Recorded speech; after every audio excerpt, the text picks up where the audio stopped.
김경환 목사님의 설교 적그리스도의 표 666 때문에 걱정하십니까가 책자로 발간되었습니다. 원하시는 분은 지금 문의하시기 바랍니다. 39번째 한국목사 평론 시간으로서 김학중 목사에 대해서 평론을 하고자 합니다. 안산에 있는 꿈의 교회 담임 목사, 기독교 대한감리회 경기연회 감독, 현재 31대 CBS 기독교 방송국 이사장, 굿프렌드 장애인 복지재단 이사장. 이분은 1993년에 경기도 안산에 새안산교회를 개척했습니다. 2002년 새안산 레포츠 교회로 이름을 변경하였습니다. 레포츠라는 뜻은 레저 스포츠라는 뜻인 것입니다. 교회 이름이 새안산 레포츠 교회. 그래서 또 지적이 있었든지 2007년 꿈의 교회로 이름을 변경하였습니다. 2022년 현재 성도 2만, 안산의 2만이라는 건 굉장히 큰 거예요. 유튜브 구독자 12만 3천. 굉장히 인기 있는 목사죠. 교회 모토, 교회 신조는 첫째, 불신자가 좋아하는 교회. 두 번째, 젊은이가 좋아하는 교회. 세 번째, 남성들이 좋아하는 교회. 세상을 적극적으로 표현하기 위한 모든 노력을 경주한다는 교회로서 레포츠와 문화를 향유할 수 있는 교회 시설과 프로그램을 통해 교회에 다니지 않는 사람들이 더 좋아하는 목사로 유명하며 불신자가 좋아하는 교회로서 신선한 패러다임 혁명을 일으키고 있다는 목사인 것입니다. 그래서 시사저널과 미디어 리서치가 조사한 종교계 한국의 미래를 이끌 차세대 3명 가운데 1명으로 나왔을 것입니다. 그 3명은 불교계 해민 스님, 두 번째 온누리교회 제2의 하영조인 이재훈 목사, 다음 주에 제가 할 것입니다. 한 인터뷰에서 불신자를 위해서 극장을 인수해 티네이저를 교회 밖으로 보내 서태지나 배영민 같은 인물을 교회에서 키워야 한다. 머리를 노랗게 물들이고 일반 음악에 심취한 아이들은 교회 안 나온다. 그렇다고 내버려 두면 안 되고 극장을 인수해 무대를 만들어 아이들의 달란트를 자라게 하고 그곳에 목사를 파송해 아이들을 상담하고 케어해야 한다. 뛰어난 기독 문화인을 양성해야 한다. 만약 가수 B가 매주 우리 교회에 나와서 헌금송을 부른다고 상상해 보라. 바로 그 B를 우리 교회에서 만들면 된다. 이런 세상적이고 인본주의 사상을 가진 한국 차세대 교회 리더인 김학중 목사는 한국교회 에큐메니칼 운동을 이끄는 NCCK 100주년 기념사업위원장, CBS 기독교 방송국 이사장을 하고 있는 것입니다. WCC 세계교회협의회 1948년에 발족된 이 기구는 지금 스위스에 본부를 두고 있죠. 세계 모든 교회의 통일을 지향하는 초고파적인 교회 협의체로서 시작했지만 지금은 어떻습니까? 예수 외에도 구원이 있다는 개신교를 망라하고 카톨릭, 이슬람 모든 종교를 포용하는 단체인 것입니다. 그리고 주 업무가 세계교회가 협동해 사회 문제를 공동 해결하자는 이웃사랑, 사회 복음을 전파하는 재단인 것입니다. 한국의 WCC는 바로 NCCK인 것입니다. 한국기독교협의회, 한국의 8개 대형 그런 교단이 있죠. 예수교 통합, 기독교 대한감리회 등, 오순절파, 여의도교회 등 이런 모든 교회가 다 여기 가입되어 있고 여기에 성공회까지 가입해서 9개 교단이 운영하고 있는 것입니다. 겉으로는 동성애 인정 안 한다고 하면서 성소수자 목회 안내서 발간을 예정되어 있고 동성애 책인 완전한 포용을 행하여라는 책을 번역 출간했고 인권센터의 새 소장에 성소수자 찬성인 전번에 제가 한 번 했죠. 황인근 목사 감리교 문수산성교회 내정하고 이사장에는 홍인식 목사, 새길교회 홍인식 목사를 세웠습니다. 그런데 홍인식 목사 하는 말이 이렇습니다. 교회가 성소수자도 하나님의 신비로 받아들여야 한다고. 하나님의 신비를 갖다 여기다 동성에다 갖다 써붙이는 것입니다. 홍인식 목사는 조심하시기 바랍니다.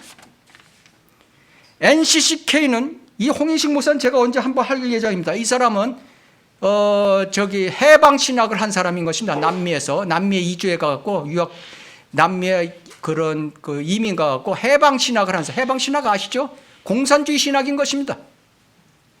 NCCK는 최근 21대 국회에서 차별금지법 조속 제정하라고 성명서를 냈습니다. NCCK에서 동성애 차별 말라는 그런 법을 빨리 제정하라고 청원서를 낸 단체가 NCCK, 한국기독교협의회. 2021년 35대 NCCK 인권상에 동성애 차별을 말하는 차별금지법 제정연대 차별금지법 제정연대에 상을 주었습니다. NCCK는 CBS 기독교 방송국을 만든 바로 그 기관인 것입니다. 이 CBS는 하나님만 믿는다고 하면은 은사주의든 신비주의든 모두 다 데려다가 간증시키고 모든 설교를 다 내보내는 그런 방송국인 것입니다. 이 CBS 방송국 출신이 여러분 잘 아는 김어준, 아시죠? 김어준, 김용민, 이런 좌파 언론인, 좌파 목사들을 배출한 것이 CBS 방송국인 것입니다. 감리교 2022년 10월 2달 전에 있었던 35회 총회에서 감리교 목사들이 데모를 했습니다. 프랭카드를 들고 WCC, NCCK, WEA를 탈퇴하자 했는데 이 김학중 목사가 나와서 적극적으로 방어하는 말을 하고 있었습니다. 그래서 결국 총회는 의결을 안 하고 그냥 끝내버렸던 것입니다. 이 자리에서 제가 말씀드립니다. 기독교 감리회 그 NCCK에 가입한 걸 탈퇴하자고 하고 WCC 가입한 걸 탈퇴하자고 하는 목사들은 감리교도 교단을 탈퇴하십시오. 그러면 되는 것 같고 거기서 뭐 데모를 합니까? 그리고 김학중 목사는 TV 타문화 타종교 채널에 이런 채널이 있어요? 전 처음 들어봐요. 타문화 타종교 채널을 돌리면은 거기에 목사 다 그냥 모든 종교의 그런 강해가 다 나옵니다. 섞여서. 거기에 한국에서 3명이 나와 있는데 여의도 순복음교회 이영훈, 분남 만당교회 제가 평론했죠 한번, 김병삼, 그리고 김학중 목사, 이 3사람이 거기에 들어가 있는 것입니다. 아무나 클릭하면 되는 것입니다. 불교 방송도 불교도 나오고 뭐 캐톨릭도 나오고 다 나오는 것입니다. 결국 WCC, NCCK 종교다원주의로 가자는데 찬성하는 사람들인 것입니다. 이 이용훈 목사는 그저께인가 한국기독교총연맹 거기에 회장으로 됐죠. 예. 오늘 아침에 제가 유튜브를 보니까 회장 됐더라고요. 뭐 난리예요. 또 회장 되는 것마다 맨날 무슨 뭐 싸움질하고 난리예요. 그 과정에서 또 됐어요. 예. WEA, 세계복음주의연맹이라는 것이 있습니다. WEA도 우리가 알아야 되는 것입니다. 세계복음주의연맹, 겉으로는 복음주의를 표방하나 종교다원주의 사상과 자유주의 사상이 가미된 단체라는 것을 우리가 알아야 되는 것입니다. 빌리그레함이 바로 이 출신인 것입니다. 복음주의는 빌리그레함이 얘기가 자연주의 신학을 이단이라고 생각 안 한다. 불교, 이슬람이든 그들이 구원받을 것이며 천국에서 우리와 함께 있을 수 있다고 생각한다. 빌리그레함이 이런 말을 했죠. 공산주의가 젊은이들을 향해 호소하는 것이 미래 유토피아의 건설과 약속이라고 생각한다. 이것이 빌리그램이 한 말인 것입니다. 1992년에 글에 기고한 것입니다. 그러고 나서 곧바로 1992년, 1994년 두 차례 거쳐서 김일성 초청으로 평양을 방문하게 되는 것입니다. 빌리그레함이. 그 열매는 무엇입니까? 시카고에 있는 빌리그레함 박물관에 가보면 김일성하고 아주 그냥 박수하고 포옹하는 장면이 크게 사진으로 아주 많이 전시되어 있습니다. 그 열매가 그겁니다. 그 외에는 없습니다. 그리고 북한에 이용당해서 북한 그 매체는 빌리그램이 갔다 온 뒤로 빌리그램이 김일성은 현세의 하나님이라고 했다고 선전하고 있는 것입니다. WA는 통일교 출신 뉴욕에서 사업하고 목회하는 장재형 목사와 깊은 관련이 있는 단체인 것입니다. 장재형 목사가 통일교로 돈을 벌어서 여기에 후원을 하고 있는 실정인 것입니다. 이 장재형이라는 사람은 크리스천 투데이 설립자인 것입니다. 크리스천 투데이 신문 있죠. 그리고 한때 재림주로 각광받던 사람인 것입니다. WA 시체가 그렇다는 것입니다. 그러면 김학중 목사의 설교를 평론해 보겠습니다. 성령으로 새롭게 라는 제목으로 설교를 했습니다. 많은 크리스천들이 나는 세례받았어, 3대째 믿어, 미션 스쿨 다녔어 하면서 기독교인의 정체성은 있고 물로 세례를 받아서 죄 씻음을 받고 예수님 믿는다고 고백하고 다른 데 안 가고 목사의 말에 순종하나 그 문제는 10년 전 신앙과 지금 신앙과 똑같이 기쁨, 희락, 감격이 없는 신앙을 하고 있다고. 성령이여 내게 오셔서 나를 새롭게 만져주소서.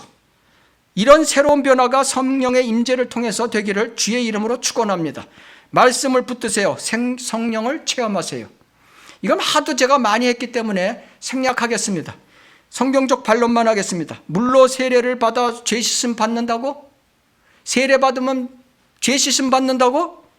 이것은 카톨릭 세례 사상으로 신부에게 세례 받으면 아담에게서 물려받은 원죄를 씻어버리고 그 사람은 의롭게 만드는 은총이 그 사람 속으로 주입된다는 사상인 것입니다. 베드로전서 3장 21절 물은 예수 그리스도의 부활하심으로 인하여 이제 우리를 구원하는 모형이니 곧 침례라. 이것은 육체의 더러움, 죄를 제거하는 것이 아니라 하나님을 향한 선한 양심의 응답이다. 이렇게 되어 있죠. 개혁성경에는 어떻게 됐냐면 이제 우리를 구원하는 편이 곧 세례라. 이렇게 되어 있으니까 침례가 세례가 완전히 구원과 연결되는 것이죠. 죄 씻음과. 이거 하나만 봐도 개혁성경은 캐톨릭 계열이라는 것은, 왜냐하면 이 세례를 만든 것이 캐톨릭이기 때문에 캐톨릭 성경이라는 것이 완전 증명되는 것을 알아야 되는 것입니다. 바울은 침례를 주러 사역하러 오지 않았습니다. 바울은 침례가 구원의 조건이 아니라 복음을 전하러 보내심을 받았다고 고린도전서 1장 17절에 분명히 말씀하고 계신 것입니다. 그리스도께서 침례를 주게 하려고 나를 보내신 것이 아니라 복음을 전하게 하려고 보내셨노라. 침례 세례가 죄 씻음과 구원과 관계된다면 이런 말을 할 수가 없는 것이죠. 개혁성경은 이것을 모형을 표라고 바꿔버림으로 인해서 완전히 세례를 구원에 받는 방법으로 했던 것입니다. 죄 씻음은 복음을 진정으로 우리가 마음으로 믿고 입으로 고백할 때 하나님의 영이 성령께서 내 안에 들어오심으로 인해서 그리스도인의 영적 그리스도의 할례가 일어나서 몸과 혼이 분리되는 것입니다. 결국 몸의 죄들을 다 벗어버리는 그런 행사가 순식간에 일어나는 것입니다. 골로새서 2장 11절이 그런 뜻인 것입니다. 또한 너희가 그의 안에서 손으로 하지 아니한 할례를 받았으니 곧 그리스도의 할례로 육신의 죄들의 몸을 벗어버린 것이라. 그렇죠? 우리는 육신의 몸이 변화되기까지는 몸에 죄를 질 수 있습니다. 그러나 할례를 받았기에 그것이 혼으로 전가되지 않기 때문에 우리는 구원받을 수 있다는 것입니다. 성령이여 내게 오시옵소서. 죄 쓰심 받고 성령 침례를 받는 것, 죄 쓰심 시 우리는 성령 침례를 받는 것입니다. 즉 성령이 내 몸 안에 영원히 내주하는 것입니다. 카톨릭 교리처럼 견진 성사 때 성령이 따로 임한다는 교리나 오순절파식으로 성령 따로, 성령 임재 따로, 구원 따로가 아닌 것입니다. 에베소서 1장 13절 그분 안에서 너희도 진리의 말씀 곧 너의 구원의 복음을 듣고서 그분을 신뢰하시니 또 너희가 그분을 믿고서 약속의 그 성령으로 인침을 받은 것이니라. 성령 침례를 받았다는 거죠. 믿을 때 그것이 성령이 내주한다는 뜻이죠. 다음 설교를 보겠습니다. 믿으면 걱정 말아요.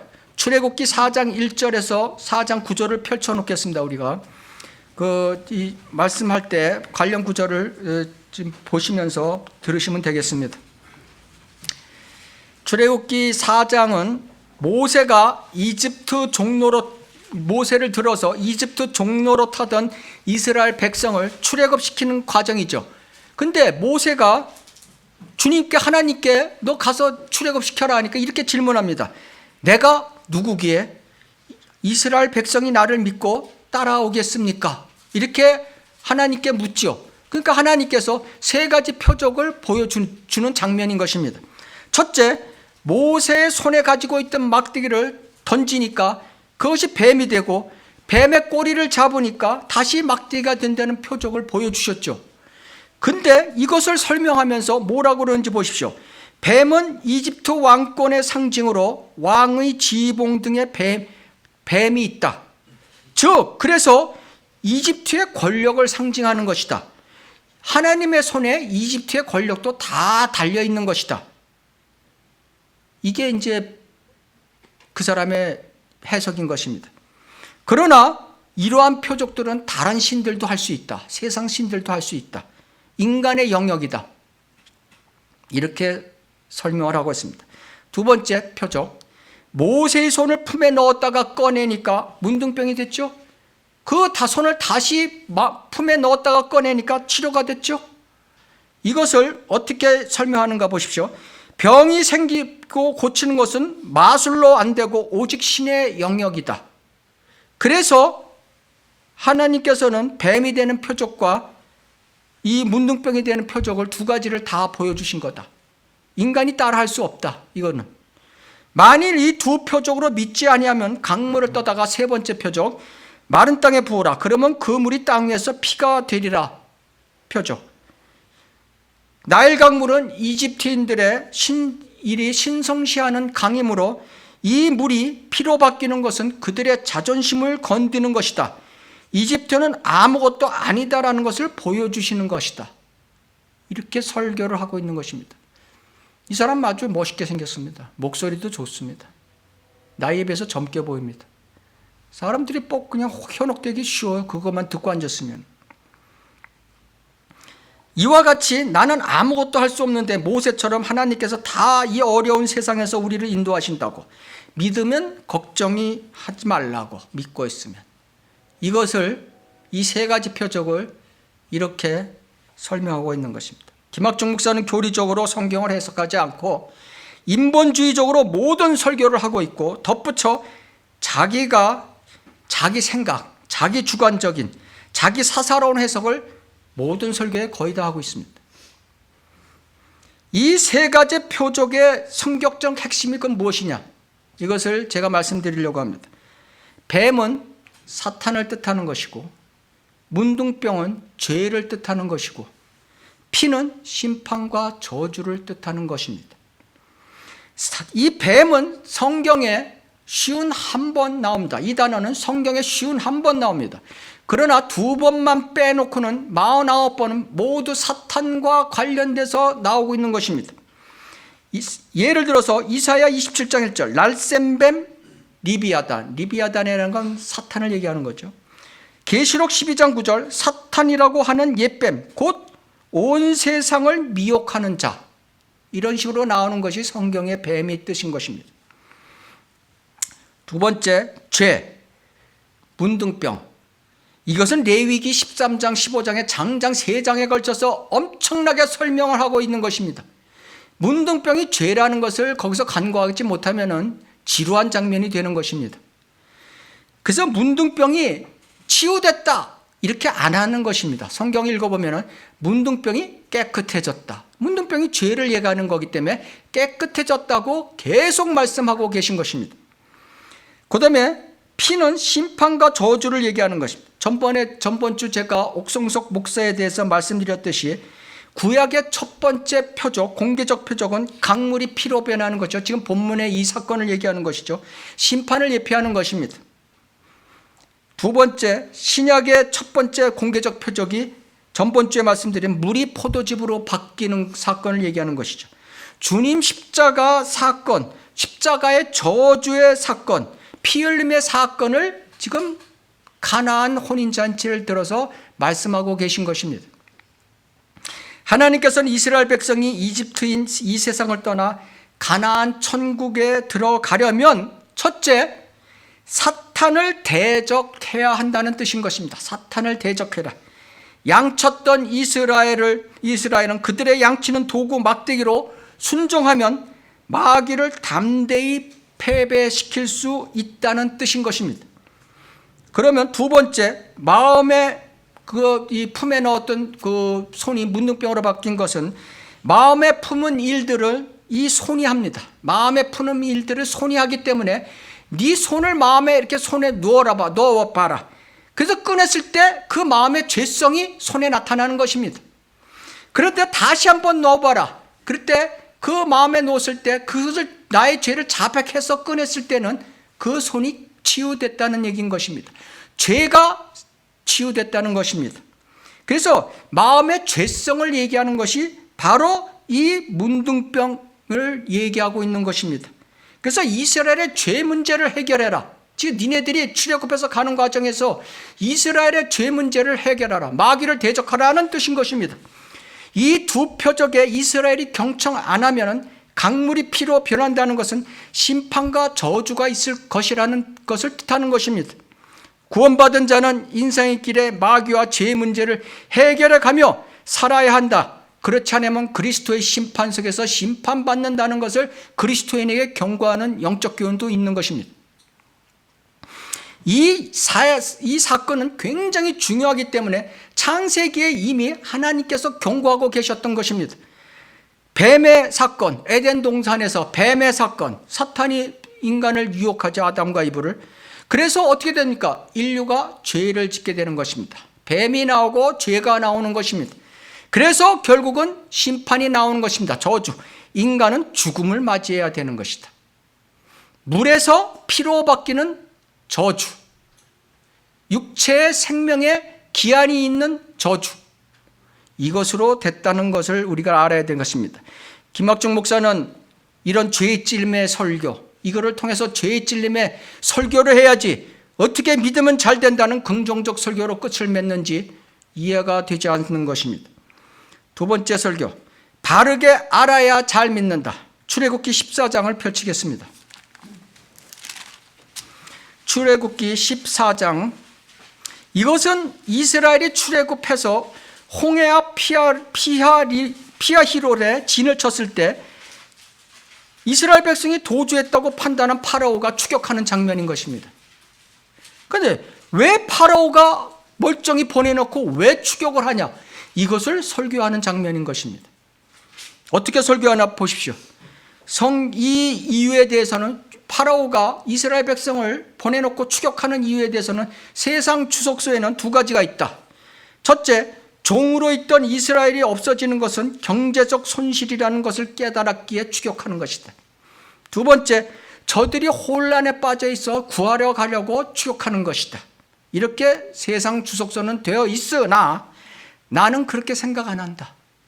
출애굽기 12장 32절에 또한 너희가 말한 대로 너희 양떼와 소떼를 데리고 가고 나를 위해서도 축복하라. 이렇게 파라오가 다 보내면서 그래 가라 다 가. 재산도 가고 다 가라. 이렇게 해놓고 나서 나를 위해서 축복하라.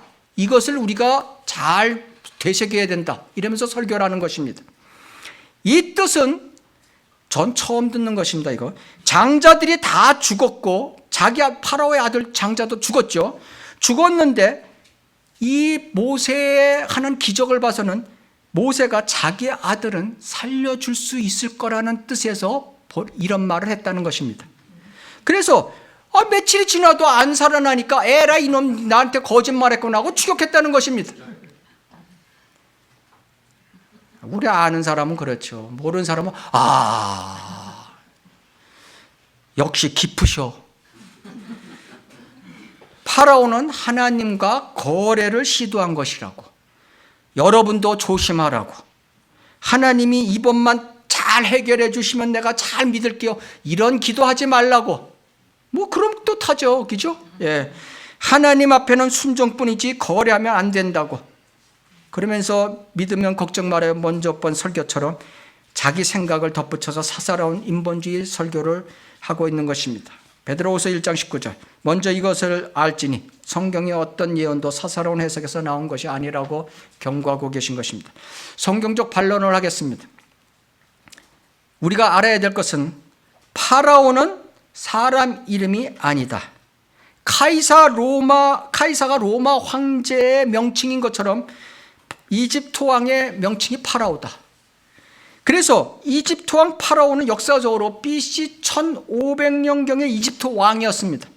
그러나 10개 영화 있죠. 10개 영화나 세상 역사책에는 이집트 19대 왕 람세스 2세로 나오는 것입니다. 이것이. 이 사람이 람세스 2세다. 이 사람은 300년 뒤 사람이죠. 300년 뒤. BC 1200년경. 300년 뒤 사람인 것입니다. 왜냐하면 람세스 2세가 지금 살아있어서 미라로 지금 있습니다. 람세스 2세는. 그러니까 맞질 않는 거죠. 성경에. 성경에 파라오를 비롯해서 모든 군대가 다 죽었습니다. 출애굽 사건 200년 전, 그러니까 BC 1700년경에 이미 아시리아, 셈족 아시리아가 이집트를 점령해 버렸습니다. 그래서 그 아시리아의 학소스인이라는 사람들이 이미 이집트를 점령해서 거기서 왕노릇하고 있었던 것입니다. 그래서 출애굽기 1장 8절에 보면은 그때 요셉을 모르는 새 왕이 일어나서 이집트를 다스렸다, 이렇게 말씀하신 것입니다. 요셉같이 엄청난 인물을 이집트 왕이었으면 다 알죠. 근데 이 왕은 아시리아인이기 때문에 몰랐던 것입니다. 출애굽기 1장 9절, 그 다음 9절, 이스라엘 자손의 백성이 우리보다 더 많고 더 강하도다. 이집트에 들어가는 이스라엘 백성은 70명에서 번성해서 200만이 된 것입니다. 이집트인보다 훨씬 적어요. 근데 어떻게 이스라엘 백성이 우리보다 더 많고 더 강하도다, 이렇게 하죠. 이것은 바로 이집트인들이 아니라 그런 이런 그 아시리아인들을 얘기하고 있는 것입니다. 왜 이 말씀을 드리는가 하면은 이집트는 성경에서 이집트는 세상을 예표하는 것입니다. 세상. 거기에 나오는 파라오 왕은 사탄을 예표하는 것입니다. 적그리스도를 예표하는 것입니다. 그것을 구분할 줄 알아야 되는 것입니다. 그런데 이 파라오 왕은 아시리아인과 관련되어 있는 것입니다. 사탄은 아시리아인과 관련되기 때문에 이런 말씀을 드리는 것입니다. 이사야서 52장 4절, 주 하나님이 이같이 말하노라. 내 백성이 이전에 이집트에 내려가 거기에 기거하였고 또 아시리아인이 까닭없이 그들을 압제하였느니라. 지금 이집트를 얘기하는데 갑자기 아시리아인이라는 얘기가 나오죠. 학소스인들을 얘기하는 것입니다. 이집트를 점령한. 에스겔서 31장 2절 3절, 인자야 이집트 왕 파라오와 그의 무리에게 말하기를 너는 내 위대함이 누구 같으냐 하라. 보라, 아시리아인은, 금방 또 아시리아인이 나오죠. 아름다운 작은 가지들과 그늘을 들이우는 가지를 지니며 키가 커서 그 끝이 빽빽한 큰 가지들 사이에는 레바논의 백항목이었느니라. 그러니까 지금 파라오, 아시리아인, 레바논의 백항목, 이게 다 같은 뜻인 것입니다. 사탄을 얘기하고 있는 것입니다. 레바논의 백항목을 얘기하면서 그 사람을 나무로 이제 표시하는 거죠. 성경에 보면 그늘을, 아름다운, 이 마귀의 특징을 얘기하는 거죠. 아름답다. 두 번째, 그늘을 들이우는 가지를 들다, 교만하다, 이런 거죠. 세 번째, 키가 커서 쭉 다른 나무보다 위에 올라서 내려다본다, 이거죠. 시기심이 강하다. 이런 마귀의 속성을 나타내는 것입니다. 그래서 에스겔서 29장 3절에 보면 너 파라오는 자기 강들 가운데 누운 큰 용이라. 김학중 목사는 이것을 알아야 되는 것입니다. 그러므로 파라오가 마귀의 예품을 알고 출애굽기를 읽어야 되는 것입니다. 파라오가 약속을 저버리고 추격한 이유는 김학중 목사의 상상이나 세상 수석서의 그런 이유가 아닌 것입니다. 이스라엘이 유월절을 지키며 이집트를 떠난 것은 구원받은 자는 빨리 이집트, 이 악한 세상에서 성별에 살으라는 것입니다. 이렇게 이 악한 세상을 성별했다고 마귀가 그 성도를 가만두지 않고 단념하지 않고 있다는 뜻인 것입니다. 출애굽기 14장 8절을 보면은 주께서 이집트 왕 파라오의 마음을 완악하게 하심으로 그가 이스라엘 자손들을 뒤쫓으나 이스라엘 자손들이 의기양양하게 나갔더라. 이 뜻은 구원받은 성도는 마귀의 공격을 모른 채 의기양양하게 세상을 성별하며 나간다는 것을, 처음 구원받은 자의 모습을 지금 얘기하고 있는 것입니다. 처음 구원받은 자는 자기가 뭔가 됐냐랑 마귀의 존재를 모르고 의기양양하게 나가다가 꼬꾸라지는 것입니다. 이러다가 추격해온 파라오, 사탄의 군대를 보게 되는 장면인 것입니다. 그래서 10절에 보면 이스라엘 자손들이 심히 두려워하며 주께 부르짖더라. 이렇게 되는 것입니다. 그리고 출애굽기 12장 32절에 나를 위해서도 축복하라. 이것은 아들을 살려내라는 뜻이 아닌 것입니다. 마귀의 성품을 얘기하는 것입니다. 마귀의 성품. 마귀의 성품의 가장 특징적인 것이 나. 마귀는 인격체이지 영향력이 아닌 것입니다. 마귀는 사람으로 하여금 하나님의 일을 생각 안 하고 세상 일, 사람의 일들을 생각하게 하는 존재인 것입니다. 그래서 마귀에 장악당한 사람은 이기적이 되는 것입니다. 세상, 종교, 이념, 사상적이 되고 마는 것입니다. 이런 마귀의 정체를 알려주는 것은 오직 성경뿐이라는 사실을 김학중 목사는 알아야 되는 것입니다. 에스겔서 29장 3절, 너 파라오는 자기 강들 가운데 누운 큰 용이라. 말하기를 내 강은 내 자신의 것이요 내가 그것을 나를 위해 만들었도다. 성경에 또 이런 장면이 나오죠. 적그리스도의 예표인 사울왕, 엔게디 광야에서 다윗이 그 굴 속에서 자는 것을 죽일 수 있었는데 죽이지 않고 놔두는 게 되죠. 그 사실을 알았을 때 사울은 소리 높여 울면서 내가 나보다 의롭다, 내가 반드시 왕이 될 거라 하고 나서는 내 아버지 집에서 내 이름을 명하지 아니하겠다고 내게 주께 맹세하라. 내게 주로 맹세하라. 이렇게 또 똑같은 파라오와 같은 수준의 얘기를 하죠. 그죠? 파라오가 모세의 싸움에서 완전 항복하고 나서도 나를 위해 축복하라는 조건을 달았듯이 사울도 완전히 다윗에게 항복하고 나서 이런 말을 하는 것입니다. 이것이 사탄의 인격, 성품인 것입니다. 다음 설교, 와서 보게 하라. 요한복음 1장 46절을 들고 얘기하고 있습니다. 전도는 사람들을 불러서 교회에 오게 하는 것으로 복음을 밖에서 전하는 것보다 부담이 적어서 교회들이 이것을 많이 한다고, 우리 교회도 그렇다고. 이게 또 자랑식으로 얘기해요. 자랑. 그러나 초대할 때는 영적인 규칙이 있어야 한다고. 침례인 요한의 제자였던 안드레가 주님을 만나고 형 베드로를 초대했듯이, 빌립이 주님 만나고 나서 친구 나다네엘을 와서 보라 했듯이, 내가 먼저 주님 앞에 은혜를 체험해서 기쁨 자유함에 확신이 있어야 하고, 누구를 초청하려면 신뢰할 만한 관계, 좋은 사람의 관계를 가져야 초청에 수락한다고. 이것이 설교인 것입니다. 성경적 반론을 하겠습니다. 물론 좋은 관계 유지하고 구원의 기쁨의 확신을 갖고 교회에 와보라고 전도하는 것 자체가 잘못됐다고 얘기하는 것은 아닌 것입니다. 그러나 성경의 본뜻을 알아야죠. 성경은 전도라는 단어가 성경에는 4번 나오는데 전부 복음 전도로 뜻하고 있는 것입니다. 신약 성경에 4번 나옵니다. 전도자라는 단어는 사도행전 21장, 에베소서 4장, 디모데후서 1장, 4장 4번 딱 나옵니다. 그러나 현재 교회는 전도를 사람들을 교회로 데려오는 것으로 지금 모든 교회들이 얘기하고 있는 것입니다. 전도는 헬라어로 선포하다라는 뜻인 것입니다. 예수님의 복음 사역을 선포하는 것이 전도인 것입니다. 복음은 밖에서 전하는 것이 원칙인 것입니다. 교회라는 자체는 구원받은 자들의 모임인 것입니다. 세상 속에 들어가 복음을 전하는 것이지, 이것이 초대교회의 모습이었습니다. 구원받으면 교회로 데려와 함께 경배드리는 것이 하나님의 방법인 것입니다. 일단 데려와서 별의별 방법을 다 써서 세상 프로그램을 방법으로 열린 예배, 알파 코스, 레포츠, 힐송 등으로 불신자들을 회유시켜 교인이 되게 만들려고 하는 것이 아닌 것입니다. 교제로 교인이 되는 것이 아닌 것입니다. 그러니까 교제로 그들은 교인을 만드는 거죠. 그리스도인이 되게 하지 못하고.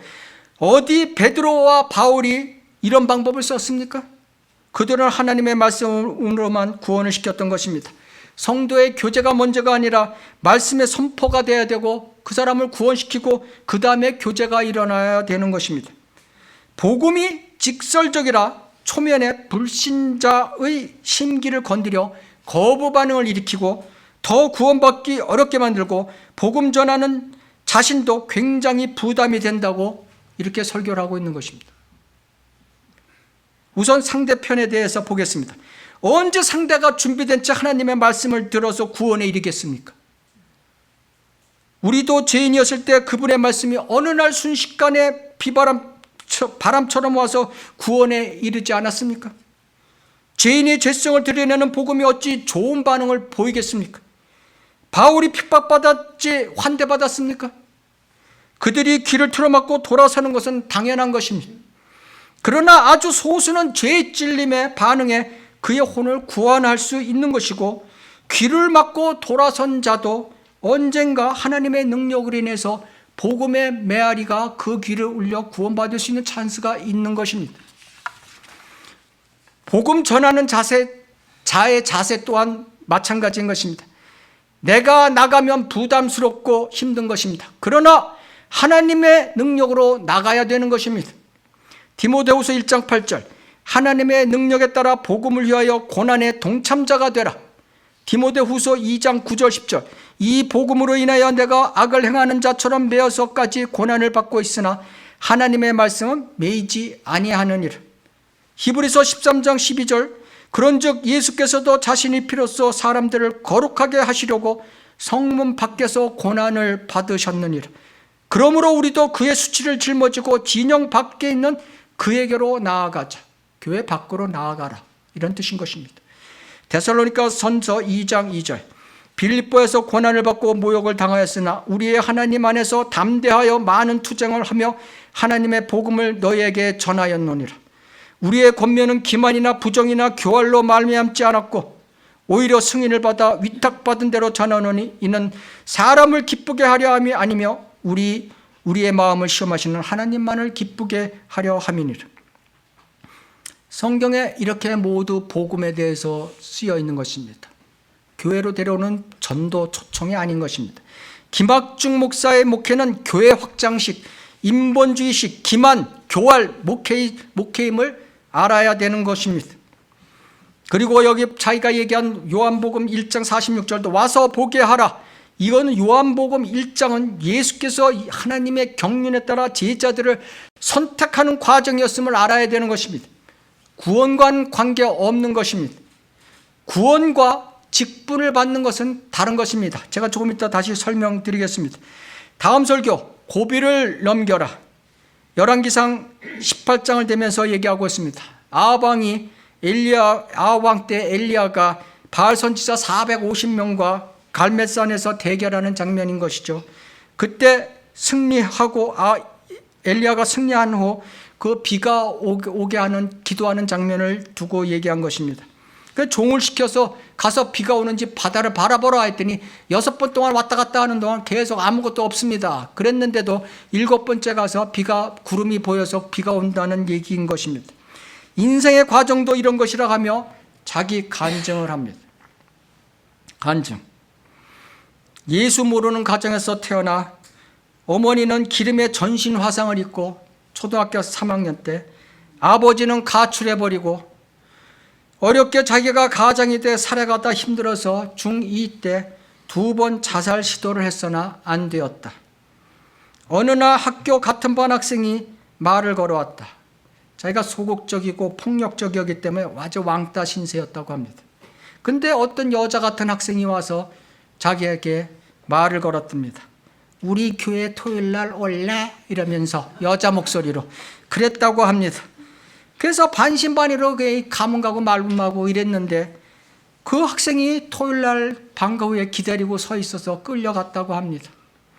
갔더니 30명 40명의 중학교 학생들이 처음 왔다고 노래 불러주고 주의 이름으로 사랑합니다, 주의 이름으로 사랑합니다 이런 노래를 불러주고 박수를 쳐주고 난생 처음 이런 것을 받아보니 묘한 감정이 들었는데 거기다가 노트 한 권까지 받았으니까 다음 주에 꼭 다시 나가야지 하고 갔다고 합니다. 그 다음 주에 교회 혼자 들어가려고 하는데 어색해서 교회 앞에서 서성거리고 있는데 자기 반 학생이 지나가길래 야 나랑 같이 교회 들어가자 해서 끌고 들어갔더니 교회 전도해 왔다고 샤프 한 개를 받았다고 합니다. 그렇게 받으니까 또 다음 주에 나가야지 했다고 합니다.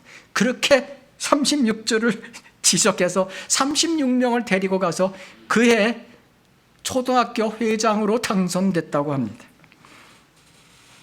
이것이 간증인 것입니다. 그래서 제가 이 자리에 서 있다. 물론 그 후의 이야기는 안 해서 모르겠습니다. 김학중 목사답게 어떻게 구원받았는지도 없고 전도해서 교회 데리고 온 결과 목사가 됐다는 것입니다.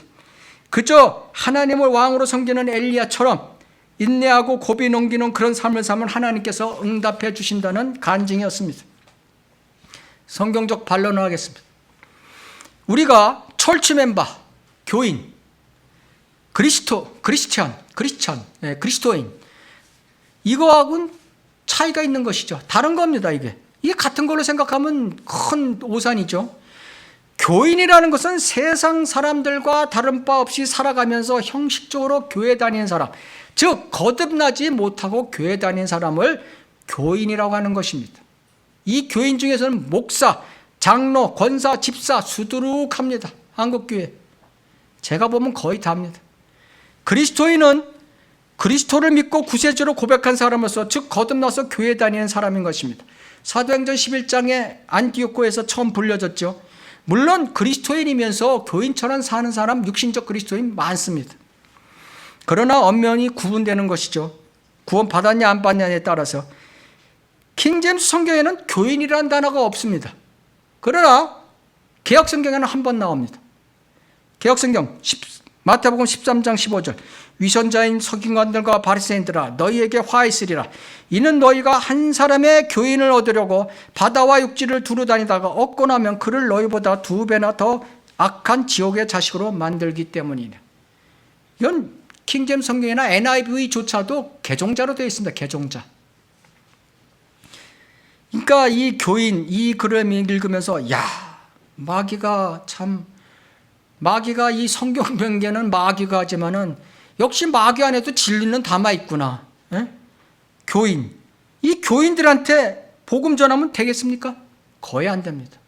거의 안 돼. 나 집사, 목사, 장로, 권사, 내가 성령 그런 거듭났고 지금 성령 체험, 뜨거운 성령 체험을 했었고 말이지. 나는 칼빈주의에서 선택적으로 구원받았어. 이런 식으로 다 거부하죠. 그러니까 제도교회 교인으로 들어가게 되면은 구원받을 찬스가 더 없어진다는 것입니다. 그래서 이게 명언 아닙니까? 명언. 고쳐놓은 게 교인을 얻으려고. 그래서 교인을 얻고 나면 더 악한 지옥의 자식으로 만드노라. 김학중 목사는 엘리야처럼 하나님을 왕같이 여기는 종의 신분으로 겸손히 인내하고 순종하면 복받는다는 신약 구원과는 관계없는 구약의 행위, 겸손, 순종, 인내를 설교하면서 자기의 간증 이야기를 한 것입니다. 간증에도 거듭남도 없고 전도를 하여 교회 만들면 결국은 무엇인가 된다는 듯한 설교로 끝을 맺었습니다. 교인과 그리스도인은 다른 것입니다. 김 목사는 1년 만에 엉격결에 중학부 회장이 되었는데 그때 만약 불의의 사고로 죽었다면 김 목사는 지옥 갔을 것입니다. 지금도 나는 모르지만은 김 목사는 구원받고 목사하는지도 모르겠고 그 목사로서 콜링을 받고 목사를 하는지 저는 의심스럽습니다. 그런 간증이 없었으니까요. 디모데전서 1장 1절, 우리 구주이신 하나님과 우리의 소망이신 주 예수 그리스도의 명령에 따라 예수 그리스도의 사도가 된 바울은 하나님의 명령 없이 목사가 된 사람은 목사하면 안 됩니다. 다른 사람들이 망하게 되는 것입니다. 그래서 러크만 목사님은 목사가 신학생들에게 목사가 되지 않겠다고 하는 사람도 훌륭하다 이렇게 말씀하셨습니다. 왜? 콜링 없는 자가 목사가 되면 교회를 결국 망하게 만든다는 것입니다. 교회만 망합니까? 그 교인들도 다 망하게 되는 것입니다. 결국 어떻게 되냐? 요한복음 10장 10절에 도둑이 되는 것입니다. 도둑이죠? 처음에는 선한 마음으로 다 한국교회 목사들이 사역을 합니다. 그러나 그 끝을 보십시오. 다 도둑이 돼버리지 않았습니까? 김사만, 교회 세습, 도둑. 음행, 김기동, 도둑. 돈 문제, 조영기, 도둑. 권세, 윤석전, 도둑. 기타 등등. 디모데후서 1장 9절을 보겠습니다. 하나님께서 우리를 디모데와 바울을 얘기하는 것입니다. 구원하시고 거룩한 소명으로 부르심은 우리의 행위에 따라 하신 것이 아니라 그분의 목적과 은혜에 따라 하신 것이니 이를 위하여 내가 이방인들의 전도자와 사도와 교사로 임명받았느니라. 구원은 자기 의지로 하는 것이지만은 직분은 12 제자를 삼듯이 하나님의 선택인 것입니다. 자기 마음대로 하는 것이 아닌 것입니다. 결론을 말씀드리겠습니다. 하나님 말씀이 중심인 사상이 신본주의고 인간 중심의 사상이 인본주의인 것입니다. 즉 인본주의는 사람의 입장에서 모든 것을 이해하고 행동하는 것이고 신본주의는 하나님의 말씀의 원칙대로 하는 것입니다. 디모데후서 3장 1절 또 이것을 하라. 마지막 날들에 아주 어려운 때가 오리라. 아담의 본성이 점점 악화된다는 인간 붕괴의 법칙을 말씀하고 계신 것입니다. 근본적인 죄들이 시간의 흐름에 따라서 계속 증가될 것이라는 것을 말씀하고 계신 것입니다. 이 악한 세대, 지금의 사는 세대를 우리가 보면 다 알 수 있는 것입니다. 디모데후서 3장 2절 곧바로 그래서 이런 어려운 것은 사람들이 자기를 사랑하고 돈을 사랑하며 자긍하고 모독하며 마지막에 5절에 보면 경건의 모양은 있으나 경건의 능력은 부인하리라. 이것이 마지막 때의 모습인 것입니다. 목사라고 교회 다닌다고 주의 이름을 부리고 찬송하고 암송하고 기도한다고 술 담배 끊었다고 새벽 예배 열심히 다닌다고 경건의 모양은 인정한다. 그러나 주님이 주시는 경건의 능력이 이 마지막 때에 그 사람에게 없다는 것이 문제인 것입니다. 김학중 목사, 경건의 능력이 있습니까? 세상과 타협하지 않는 능력이 있냐 이거예요. 아첨하지 않는 능력이 있어요? CBS를 위해서 NCCK를 위해서 그렇게 아첨하지 않는 능력이 있냐 이거예요. 거짓말하지 않는 능력이 있어요? 교단의 눈치 안 보고 개혁성경이 잘못됐다고 말할 수 있는 능력이 있냐 이거예요. 거리 설교할 수 있는 능력이 있냐 이거예요. 김학중 목사 거리 설교 한번 안산에서 한번 해보세요. 김학중 목사는 이 마지막 때 아주 어려운 때 편승해 세상과 소통하는 열린교회식 에큐메니컬 운동을 하고 있는 사역자인 것입니다. 그래서 WCC, NCCK, WEA를 적극적으로 수용하고 WCC 후원자인 NCCK를 지지하는 CBS 기독교 방송을 운영하는 책임자 위치에 있는 것입니다. 꿈의 교회도 세상적 방법으로 레저 스포츠, 반려견 동반, 힐송 무대 조명, 장애인 목자 복지재단, 불신자 초청 등으로 복음이 아닌 전도를 하고 교회를 키워가고 있는 설교도 자기 주관적, 긍정적 설교를 하고 있는 것입니다. 세상 사람들이 보기에는 불신자를 위한 교회, CBS 방송, 이사장, WCC, NCCK, WEA 등 언뜻 들으면 인간이 하나가 되어 하나님을 섬기자는 멋있고 통큰 사역으로 볼 수 있습니다. 또 마지막 때인 이때는 세상에서 인기가 있습니다. 그래서 미래 세대를 이끌 차세대 리더로 뽑혔습니다. 그러나 성경에는 하나 되는 에큐메니컬 운동은 세상과 하나 되고 불신자와 하나 되라는 말씀은 없고 오히려 멀리하라고 되어 있는 것입니다. 야고보서 4장 4절 세상과 친구 되는 것이 하나님과 원수 되는 것을 알지 못하느냐? 요한일서 2장 15절 세상도 세상에 있는 것들도 사랑하지 말라.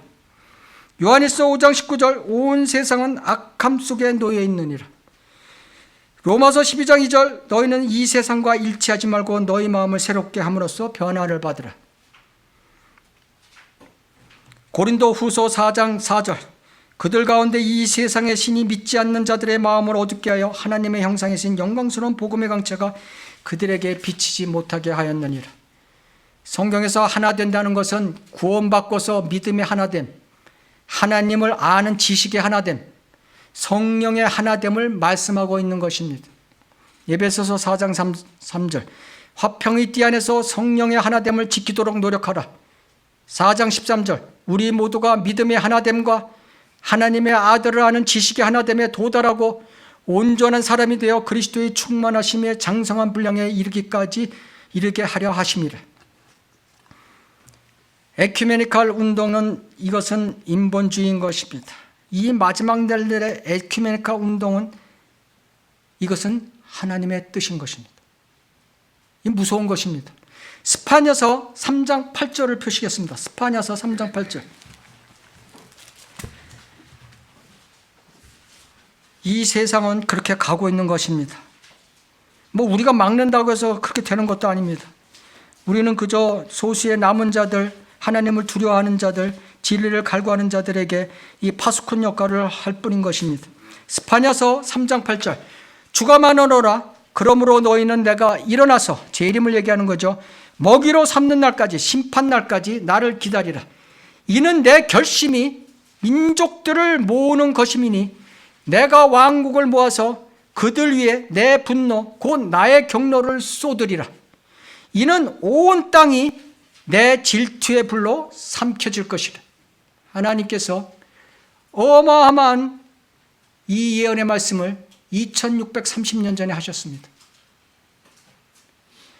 마태복음 3장 12절. 그분은 손에 키를 들고 자기의 타작마당을 철저히 정결케 하실 것이며 알곡은 모아서 창고에 들이고 쭉정이는 꺼지지 않는 불로 태우시리라. 여기에 민족과 쭉정이는 하나님을 모르는 자뿐만 아니라 하나님을 알면서 십자가 사건도 설교하고 부활도 설교하고 믿고 세상에서 인정받는 유명한 목사고 장로고 권사고 집사고 다 포함된다는 사실을 알아야 되는 것입니다. 거듭나지 않았으면 다 포함된다는 사실을 알아야 되는 것입니다. 성경 말씀대로 세상은 그렇게 되어가고 있는 것입니다. 베드로후서 1장 2절. 많은 사람들이 그들 거짓 목사들의 파멸의 길을 따르리라. 인간들은 민족들을 연합해 하나로 만들고 모든 조직 기구는 대형화돼서 연합해 하나로 만들고 있는 이 세상의 모습인 것입니다. 연합은 하나님을 대적하려는 인간의 악한 본능에서 나온 것입니다. 하나님께서는 이것을 의도적으로 허락하십니다. 왜냐? 한꺼번에 쓰레기 모아서 다 태워버리듯이 쓰레기를 모으고 있다는 것입니다. 이사야서 8장 9절. 오 백성들아 단결하라. 그래도 너희가 산산이 부서지리라. 8장 10절. 함께 의논하라. 그래도 아무 것에도 이르지 못하리라. 말을 하라. 그래도 서지 못하리라. 베드로후서 2장 4절 6절을 보면 노아의 홍수를 예를 들면서 소돔과 고모라 때의 예를 들면서 하나님께서는 이 세상을 노아의 홍수처럼 일순간에 다 무너뜨린다고 경고하고 있는 것입니다. 디모데전서 6장 12절. 믿음의 선한 싸움을 싸우라. 영원한 생명을 붙들으라. 이를 위하여 네가 또한 부르심을 받았고 많은 증인들 앞에서 선한 고백으로 고백하였느니라. 그리스도인들은 이 구절대로 믿음의 선한 싸움, 참된 기독교의 신앙은 끊임없이 마귀와 세상과 죄와 전쟁하며 살아간다는 사실을 알아야 되는 것입니다. 하나님을 믿고 말씀을 믿는다고 하는 자가 종교다원주의, 주님 외에도 예수 그리스도 외에도 구원이 있다, 이런 헛소리 하는데 참여하고 동성애 두둔하는 차별금지법 찬성하고 좌익 성향을 두둔하는 세상신의 이끌림을 받는 WCC, NCCK, WEA를 좋게 여기고 몽케 방법도 불신자를 위한 열린 예배로 세상을 포용하고 말씀 설교도 자기 생각은 어쩌고 저쩌고 하면서 완전 긍정적 인본주의로 설교하고 있음을 김 목사는 알아야 되는 것입니다. 정말 거듭난 사람이라면 이런 설교할 수 없습니다. 이런 단체에 가입할 수 없는 것입니다. 거듭나지 못했다는 증거를 지금 자기 입으로 설교를 하고 있는 것입니다. 자기 입으로 그런 행동을 하고 있는 것입니다. 김 목사요, 거듭나요. 거듭나십시오. 이것이 김학중 목사에게 주는 마지막 경고일 수 있는 것입니다. 이상입니다.